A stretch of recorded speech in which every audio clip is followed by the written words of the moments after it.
انسان اپنے ذہن کی قوت سے پہاڑ بھی ہلا سکتے ہیں۔ انسان میں 4 چیزوں کی قوی تاثیر ہے۔ قدیم ہند میں ایک شہر تھا جو بھی اس پر حملہ کرتا بیمار ہو جاتا تھا۔ بت شکن سلطان اعظم محمود غزنوی رحمہ اللہ نے جب اس شہر پر چڑھائی کرنا چاہی تو سپاہی بیمار ہو گئے۔ سلطان محمود غزنوی نے وہاں کے لوگوں سے اس کا سبب پوچھا تو بتایا گیا، اس شہر میں ایک جماعت ہے، جب کوئی حملہ کرنے کا ارادہ کرتا ہے تو وہ جماعت اپنی قوت ارادی کو استعمال کرتی ہے اور حملہ آوروں پر اپنی فکر مرتکز کر کے اسے بیمار کر دیتی ہے، یعنی صرف ذہن کی قوت سے دشمن کو بیمار کر دیتی ہے۔ علامہ قزوینی نے ایک اور واقعہ لکھا ہے۔ ہند میں ایک قوم ہے، جب ان کو کوئی معاملہ پیش آتا ہے تو وہ تنہائی میں چلے جاتے ہیں اور ذہن کو اپنی مرضی کے کام پر مرتکز کر دیتے ہیں، تو وہ کام ان کی مرضی کے مطابق ہی واقع ہوتا ہے۔ انسانی ذہن میں اتنی قوت ہے کہ اس کا استعمال کیا جائے تو پہاڑ کو بھی ہلا دیتا ہے۔ قوت ارادی اور یکسوئی، جسے ہم ارتکاز بھی کہہ سکتے ہیں، کاموں پر پلٹ دینے کی قوت رکھتی ہے۔ نظر بد کیا ہے؟ یہی تو ہے کہ نظر لگانے والا کسی شے کی ہلاکت کی چاہت کرتا ہے، وہ شے برباد ہو جاتی ہے۔ نظر کی 2 قسمیں ہیں، نظر بد جو برباد کر دیتی ہے، اسی کے متعلق حدیث شریف میں آیا ہے۔ حدیث شریف میں ہے، نظر بد آدمی کو قبر میں اور اونٹ کو ہنڈیا میں اتار دیتی ہے، یعنی آنکھ میں اتنی طاقت ہے، چھنگے بلے انسان کو بیمار کر کے موت سے ملا دیتی ہے اور موٹے تازے اون کو بیمار کر کے ذبح تک لے جاتی ہے۔ دوسری قسم نظر حسن ہے، جو اولیاء کاملین کو حاصل ہوتی ہے، جس کے ایک تیر سے بندہ راہ حق کا شہید ہو جاتا ہے، جس کے ایک اشارے سے غیر مسلم ایمان کی دولت سے مشرف ہو جاتا ہے اور گناہگار گناہوں سے باز آ جاتا ہے۔ نگاہ ولی میں وہ تاثیر دے گی، بدلتی ہزاروں کی تقدیر دے گی۔ شیخ ابو مدین المغربی کا فرمان ہے، اللہ کے کچھ بندے ایسے بھی ہیں جب وہ نظر ڈالتے ہیں تو غنی کر دیتے ہیں۔ یہ تو نظر کی بحث تھی، اب ہم واپس ذکر کرتے ہیں قوت ارادی کا، کہ کیسے ارتکاز سے پہاڑ ہل جاتا ہے، کیسے ارادے کی قوت سے لشکر بیمار ہو جاتا ہے۔ یاد رکھیے، اللہ تعالیٰ نے انسان کی 4 چیزوں میں بڑی تاثیر رکھی ہے: آنکھ، آواز، لمس اور ذہن۔ آنکھ کا ذکر اوپر گزرا کہ نظر بد بھی ہوتی ہے اور حسن بھی ہوتی ہے، اس کی تاثیر مسلمات میں سے ہے۔ دوسری شے آواز ہے۔ اچھی بری آواز کی تاثیر انسان کی عقل اور روح پر پڑتی ہے۔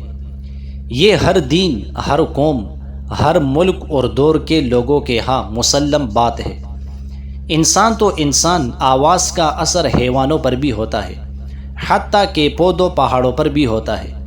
اہل عرب سفر میں سریلے گیت گاتے تھے تاکہ اونٹوں کے چلنے کی رفتار تیز کرے۔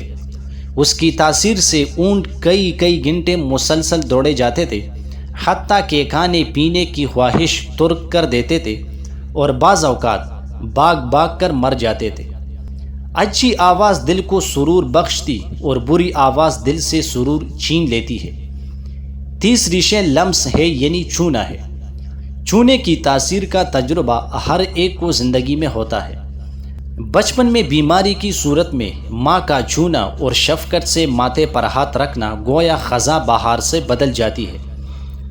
محبوب شخص کا چھونا ایسی تاثیر رکھتا ہے کہ صدیوں کا بیمار فوری ٹھیک ہو جاتا ہے، اور ناپسندیدہ شخص کا چھونا عقل اور روح کو مضطرب کر دیتا ہے۔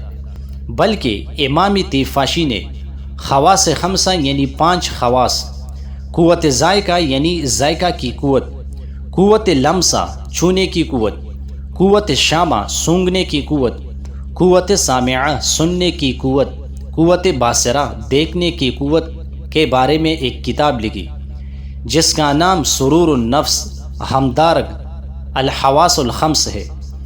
اس میں یہ بھی بیان کیا گیا ہے کہ خواص خمسہ کی تاثیر کیا ہے اور ان سے علاج کیسے ممکن ہے۔ چوتھی شے جو ہم نے ذکر کی وہ ذہن ہے، جسے قوت ارادی کہتے ہیں۔ اس کی تاثیر بھی بہت ہے۔ جن کی قوت ارادی مضبوط ہوتی ہے ان پر جنات جادو کا اثر نہایت کم ہوتا ہے، کیونکہ اللہ تعالیٰ نے ہر شے انسان کے لیے مسخر کر دی ہے۔ تو جنات اور جادو بھی، جو کہ اصل میں شریر جنات کی قوت ہے، انسان کے سامنے بے بس ہو جاتے ہیں۔ صرف اس کی قوت ارادی و حوصلہ مضبوط ہو، ذہن کی قوت سے عملیات کا توڑ کر سکتا ہے۔ ہپناٹزم اور ٹیلی پیتی بھی ذہنی قوت ہے، تو جس کی بدولت صرف ذہن کی قوت سے سامنے والے کو غلام بنا لیا جاتا ہے، اور سامنے والا اس کی آنکھوں کے اشاروں پر بلا اختیار کام کر جاتا ہے۔ اگر آپ ذہنی قوت بڑھا لیں تو اپنی مرضی کے مطابق کام کروا سکتے ہیں، جیسا کہ سلطان محمود غزنوی کے واقعہ سے معلوم ہوا ہے۔ اب اہم ترین سوال کہ ہم قوت ارادی کیسے بڑھائیں، اس کا جواب لے لیں۔ نماز کی کثرت، نوافل کی کثرت، خاص طور پر رات کے نوافل کی کثرت قوت ارتکاز بڑھاتی ہے، قوت ارادی مضبوط کرتی ہے۔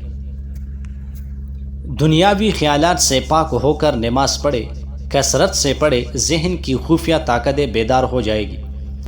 کسی محلے میں ایک امیر آدمی نے نیا مکان بنایا اور وہاں آ کر رہنے لگا۔